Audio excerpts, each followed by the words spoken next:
Hello everyone, good afternoon. Today we are going to study about the food path, and through this simple activity we will share how the food passes from the mouth and it travels through all the organs of digestive system and gets into the comes out from the. We have taken the Ziploc bag, and in this we have filled a gel-like substance, and through this picture, that is the colored picture of the digestive system, I will show to you that how the food passes from one organ to the other. So let's start. This is our food material that we are going to eat. What happens? It enters through the mouth, goes to the food pipe, then enters into the stomach. Can you see the variation?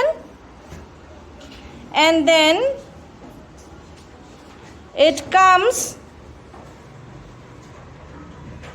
into the small intestine, then goes to the large intestine, gets stored in the rectum and comes out through the anus.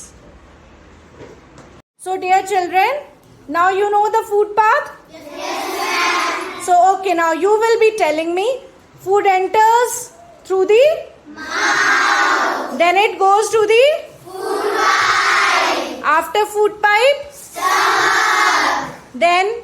Small intestine. And after small intestine? Large intestine. And where the undigested waste is collected? Rectum. And it comes out from the anus. Yes, so I hope it is clear to you all. And now you will come here, and all of you, one by one, you are going to experience the food path through this small activity. You will come here one by one and you will move the food item through the food path. It will be more clear to you that how the food passes from the mouth and comes, the waste is eliminated through the anus. Okay.